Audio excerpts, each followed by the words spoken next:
لا إله إلا الله محمد رسول الله لا إله إلا الله محمد رسول الله۔ ایک مرتبہ فرعون کی قوم پر بارش بند ہو گئی اور دریائے نیل جو تھا اس کا پانی خشک ہو گیا، تو نہروں میں بھی پانی بند، باغ بھی خشک ہونے لگے، کھیتیاں بھی خشک ہونے لگی۔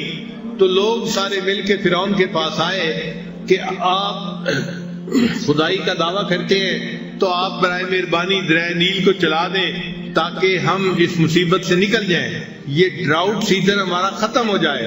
تو فرعون نے ان کے سامنے وعدہ کر لیا، اچھا میں دعا کروں گا۔ چنانچہ لوگ چلے گئے۔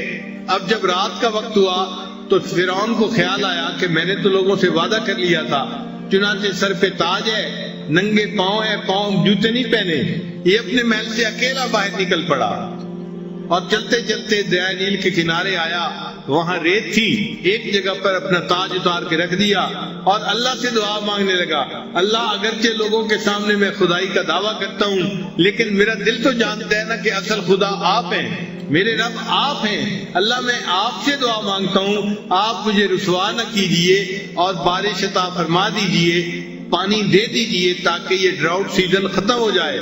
کہتے ہیں کہ فرعون کی دعا ابھی ختم نہیں ہوئی تھی، اللہ تعالیٰ نے دریائے نیل کا پانی چلا دیا تھا۔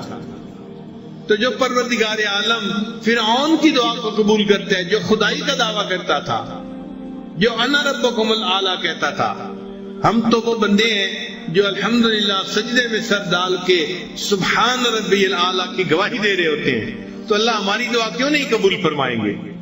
تو یقیناً دعا قبول ہوگی، غیر یقینی والی بات دل میں نہیں ہونی چاہیے، پکا یقین ہونا چاہیے کہ آج کی اس مبارک رات میں اللہ نے جو ہمیں اس وقت گھر میں پہنچا لیا تو ہمیں دینے کا ارادہ ہے۔